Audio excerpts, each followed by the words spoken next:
महत्व इस बात का नहीं है कि आप में कितना दिमाग है, बल्कि महत्व तो इस बात का है कि जो आपके पास है आप उसका उपयोग कैसे करते हैं। जैसे प्रेम आत्मा से होता है, शरीर से नहीं। जो शरीर से हो वो मात्र आकर्षण होता है और जो आत्मा से हो वह प्रेम होता है। प्रतीक्षा करना शुद्ध प्रेम की निशानी है। हर कोई प्रेम कर सकता है, परंतु हर कोई प्रेम में प्रतीक्षा नहीं कर सकता।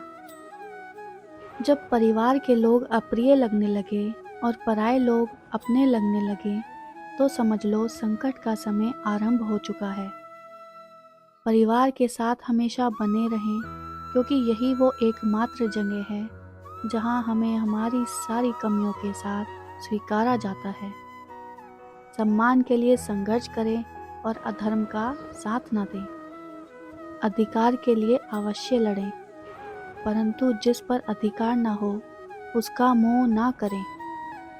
ईश्वर पर भरोसा इतना रखो कि जब आपकी इच्छा से काम ना हो रहा हो तो समझ लेना उसकी इच्छा है, और जब आपकी इच्छा से काम हो रहा हो तो समझ लेना उसकी कृपा है।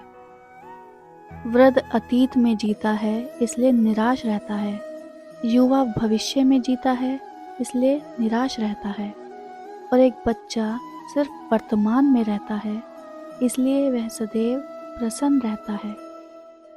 ये सोचकर खुश रहा करो कि जो था वो अच्छा था, जो बाकी है वो बेहतर है, और जो आगे चलकर होगा वह बेहतरीन होगा।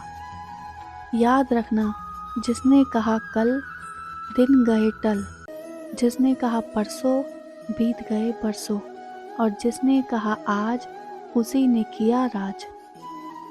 व्यवहार में बच्चा होना और काम में जवान होना और अनुभव में वृद्ध होना किसी भी व्यक्ति को सफलता की ऊंचाइयों तक ले जाता है। काम का आलस और पैसों का लालच कभी तरक्की करने नहीं देता। यदि कोई आपको एक बार धोखा दे तो पूरी तरह से वो दोषी है, और यदि आप उसी इंसान से दोबारा धोखा खाएं तो पूरी तरह से आप दोषी हैं। एक बार माफ़ करके अच्छे बन जाओ, पर दोबारा माफ़ करके मूर्ख ना बनो। इंसान उन चीज़ों से कम बीमार होता है जिन्हें वो खाता है, पर उन चीज़ों से ज़्यादा बीमार होता है जो उसे खा रही होती हैं।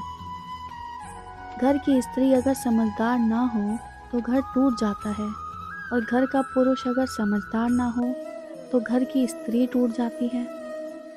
अहंकार में अंधे इंसान को ना तो अपनी गलतियां दिखाई देती हैं और ना ही दूसरे इंसान की अच्छी बातें।